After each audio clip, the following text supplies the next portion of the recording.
Welcome to the Communicating Capital podcast, where finance and communication get a fresh perspective. Hosted by a dynamic team of women in the industry, we're here to redefine the conversation with candid, no-nonsense interviews featuring top finance executives, communication experts, and industry leaders. With a focus on clarity and real-world impact, we make the complex world of finance digestible and relatable. Whether you're a seasoned professional or you're just interested in our world, we're here to navigate the space in new and exciting ways. Today, I'm so thrilled to have someone who's not only the founder of his own media company and co-founder and COO of Power Mining Analysis, but someone who's actually been a friend and a good colleague for quite a long time now. You may know him as McNallie Money on YouTube, where he focuses on investment news and stock analysis, but we know him as Bryce, who does so much more than that. So Bryce, welcome to the show. Yeah, thank you so much for having me. I'm really looking forward to this one. I'm so excited. And Bryce, I want to start with McNallie Money because one, it's become quite a popular show on YouTube, and especially for investors, for people that might be interested in different stocks. Can you just tell us a little bit about how you started and what inspired you? Yeah, most definitely. So I've always been into numbers, money, finance since I was little. I took business management in school with a lot of finance background in university. So I've always been interested in it, and I've always watched YouTube and Market Call. I remember a lot of the original OG channels talking about stocks. And at that point in time, this was probably 4 or 5 years ago now, I found the same channels talked about the same stocks over and over and over. It was the Teslas, it was the Microsofts, the Amazons, the Google. Nobody was covering the small Canadian listed companies at the time. And at that point in time, they were just legalizing cannabis. So that was very topical. So I started investing in cannabis stocks, and then COVID came along. So I was actually a corporate background. I'd worked at a telco here in Canada right out of university. So I'd been there about 8 years at that point. COVID came, we were working from home, so I didn't have to commute anymore. So I actually had about 2 hours a day of extra time. So I thought, I'm getting married, we're going to have kids. If I want to try a business, this is the time to do it. I'm interested in finance. I have some free time on my hand. At that point in time, I'd also done some option trading courses in the States and Utah. So all of this kind of came together, and I said, you know what, I'm just going to try it. I'm going to assume my first video is going to be crappy. I'm not going to worry about the views. I'm not going to worry about if I'm awkward or not. And I'm just going to go for it. And the rest is kind of history. So I started out covering some of these cannabis companies. Then I got into lithium and electric vehicles and all the rest. And then to my surprise, I thought YouTube basically worked just through AdSense payments. That was kind of my initial goal through views and obviously advertising partnerships with Google. But I started getting calls from CEOs actually saying, hey, thank you for covering our company. The first one actually was Delta 9 Cannabis. And they said, thanks for covering us. Would you like to do an interview? We could have your channel pick up our CEO. We could talk about earnings. So I said, sure. And then they said, well, how much would that cost? And I had no idea. I didn't even know this was an industry or a way to make money or anything. So I just thought of a number. I said $1,000 at the time. And I publish and disclose all my numbers. You can check on any video. But they said, sure. Yeah, we'd love to come on. How's next week? So I said, okay, there's something here. There's a business model here. And then I just kept running with it. So COVID obviously ended. I went back to work. It was becoming very, very busy to manage both. I was getting a lot of traction and rapport with companies like yourself and many other IR teams. And then our company got bought out, the telco. So at that point, I'd been there 12 years. I'd worked up to a director position. I got approached with a package. So it worked out to be 12 months severance. That was last August. And at that point, I said, hey, you know what? It's time to go full time here. And that's when I took the jump and became a full-time McNallie Money YouTuber. It's so inspiring, like so inspiring for anybody that wants to follow something that they're actually passionate about and that you end up doing a good job. And I love that you said you started not caring what the video quality would be like. You just wanted to go for it and make sure that you were able to get it done right. And now fast forward to today, you're one of the best ones out there. So I'm very impressed in hearing that. And something that I like too is that when I watch your videos, I feel like they're not only for a seasoned market executive, so someone that actually understands the small cap space or understands what happens when news goes out, but also for beginning and people that are like beginners in small cap, micro cap, or really any company, or even just the stock market. Can you talk about how you approach creating content for both markets and how it kind of blends together? Yeah, I certainly can. And just to make a comment there, you're a business owner and now I am too. And a lot of people watching this may say, hey, that looks like a great gig, the YouTube thing. And I promise you, I was exactly in your shoes 4 or 5 years ago, thinking the exact same thing, watching JJ Buckner and Jeremy, Financial Education Jeremy, and all those big channels. And if you talk to almost anyone I've talked to and you say, hey, would you like to own your own business? 99% of them say, yeah, that would be phenomenal. I would love to. Then my next question is, oh, have you ever tried? Always, most of the time, no, I haven't tried for this reason or that reason or whatever. So I would really encourage you guys, take that first step. Just try anything. This is probably my 7th or 8th business idea that's they failed up until this point. So I had tried a actually Daily Doodle. If you try on YouTube, search that. It was a kids drawing channel. I had a out-of-home advertising business. We had a soap business that was using homemade soap and all different types of stuff. And I've tried so many things and they kept failing, but that's fine. All you need to do is just keep trying and one of them will work. So just a little motivational to any aspiring YouTubers out there. Now, to your question about how do I kind of blend the worlds of introductory and investment bankers and all the rest. So you're exactly right. The goal of my channel, not financial advice, it's just education. So the idea is in 10 minutes, you can come to my channel, you can learn about a company that you may have had interest in or may not have.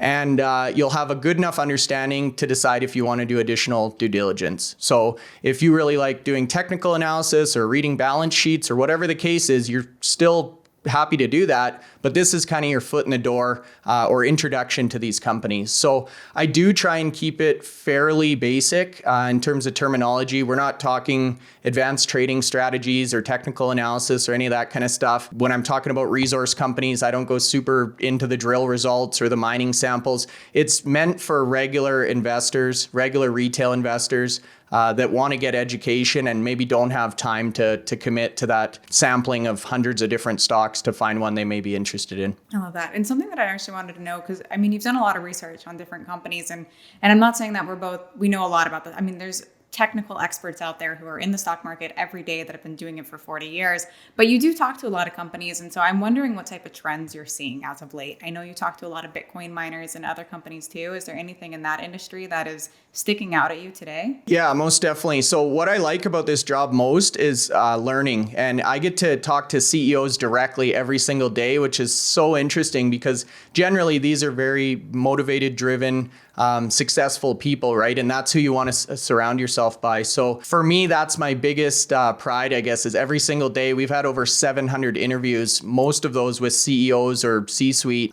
So I've got to meet a lot of really cool people doing great ideas in different industries and all the rest. Very interesting approach with the Bitcoin mining, and I'll get into that, I guess, now. So for people who watch the channel often, you'll see power mining analysis. Yeah. And where this came about, I mentioned I quit my corporate job in August of last year. I wanted to do YouTube full time. Obviously, I wanted to expand my potential and audience. At that time, Bitcoin mining was very topical. So I had said I was in cannabis, then I was in electric vehicles, mining, lithium, whatever. Bitcoin started to become very topical. I started learning more about that, went down the rabbit hole, so to speak, in terms of Bitcoin itself and the use case for that, and started having guest analysts or experts from the community on the channel. So Anthony Power, who is now my partner and co-founder at Power Mining, he's an expert in the Bitcoin mining space. He's written articles for Compass Mining. He's been in the space for years. He knows all the CEOs. He was doing analyst work for a lot of the same companies that I was interviewing the CEOs of. So we ended up coming together in November of last year and forming Power Mining Analysis. So that's now propelled the channel in a whole new direction, almost a dual brand. But it's really cool, to your point there, Jessica, about the intermingling between the two. So maybe people are passionate about Bitcoin, they come to watch a few of those videos, then they end up learning about lithium or vice versa. So it's become really quite a cool experiment and channel now with all different types of interests and content on there. I absolutely love that. I feel like learning is such a good theme for anybody to have, because that is all. I mean, for me, if I'm going to your show, I love learning about the companies.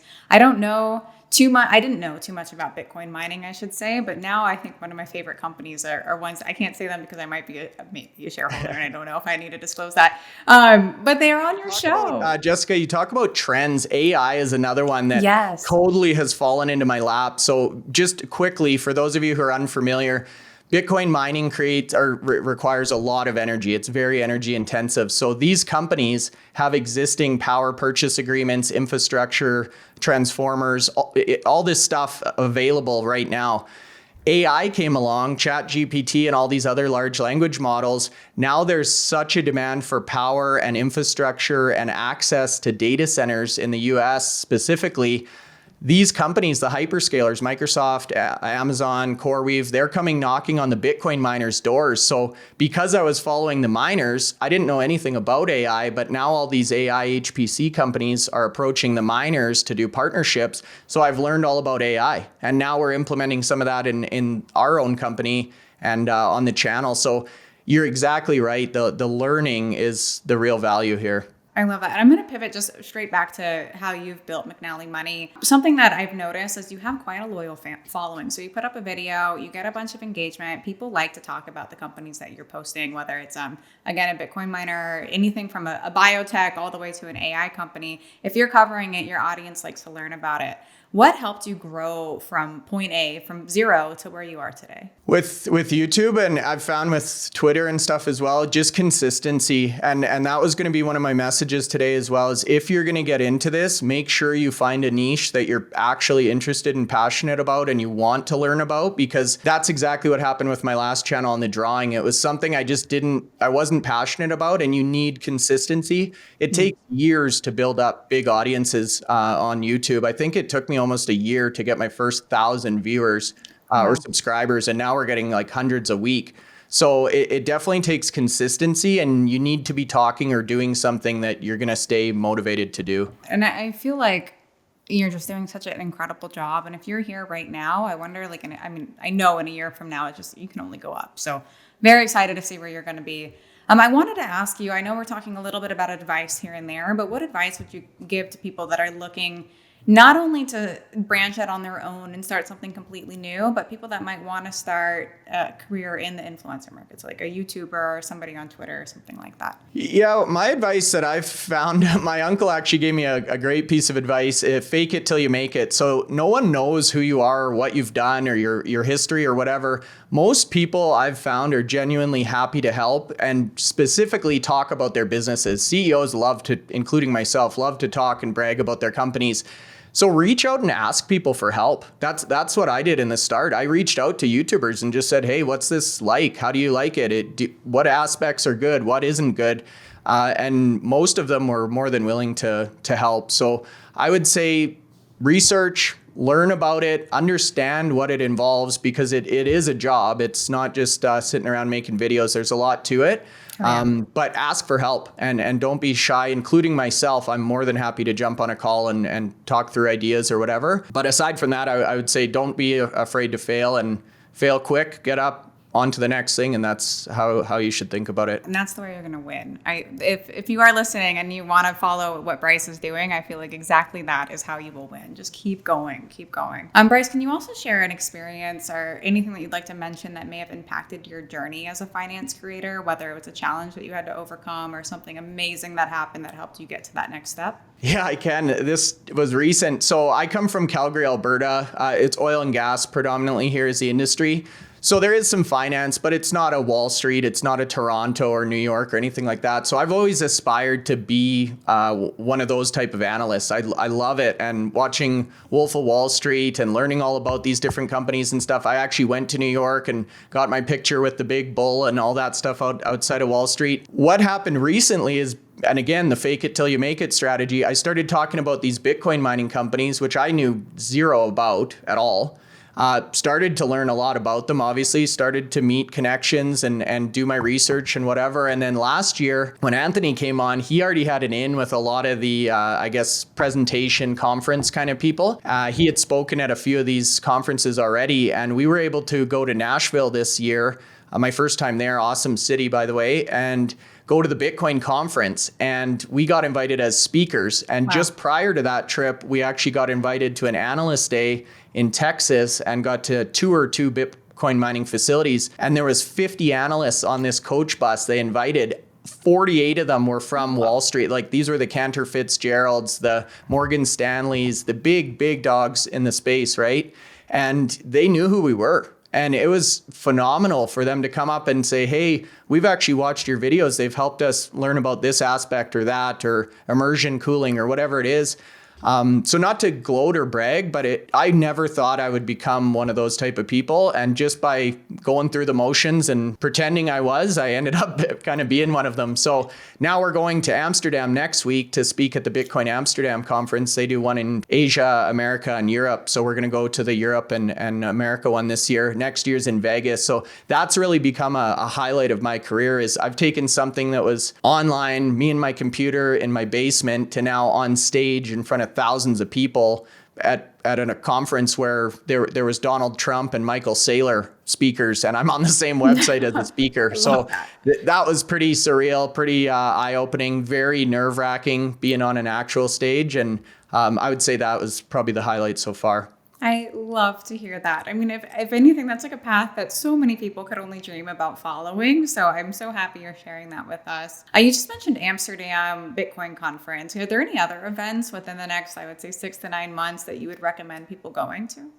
Yeah, my partner's actually in one this weekend in Sweden as well. But yeah, conference-wise, we're going to try and do one per quarter next year. We're going to post those on the Power Mining Analysis website. We've really gotten into the Bitcoin space. I would say that's probably about 50% of my content right now. So that's probably where I'll be spending most of my time. I know you were at the HC Wainwright as well conference with the real analysts out there. So I'd love to get to that one as well, Jessica. But we're going to try and be as involved in the space from an investment standpoint and from a Bitcoin mining content standpoint as possible here. One of my old bosses told me, make hay while the sun shines. So we've got the limelight, we've got the momentum. Bitcoin is obviously poised to go on a big run, in my opinion. And I think this is a really good time to run with the company. Oh, I love it so much. And Bryce, it's been such a pleasure having you on the show today and hearing about all the incredible work that you're doing. Before we let you go, are there any final pieces of advice or insights you'd like to give with our audience here? No, I would just want to say thank you. As you mentioned in the intro, this is my first time actually being a guest where people want to hear my story rather than me interviewing. So that's awesome. I'm really taken back that people care and want to hear about my story. And it's definitely evolving. I have no idea where I'll be in the next few years, but that's truly what's exciting. I remember sitting at that 9-to-5 corporate job, and I remember thinking, next year, I know exactly what I'll be doing on any given day of the week. Tuesday at 10 a.m., I know what meeting I'll be in which meeting room with which people. And that was really depressing to me. Right. So now I have no idea where I'll be in a year or a week or a month. And that's awesome. That's so exciting. I love following everything that you're doing, both on the business side and the personal side. So Bryce, thank you again for joining us today on Communicating Capital. And for our listeners who want to connect with Bryce or learn more about his services, be sure to check out the links in our show notes. As always, thank you for tuning in to Communicating Capital. Appreciate y'all.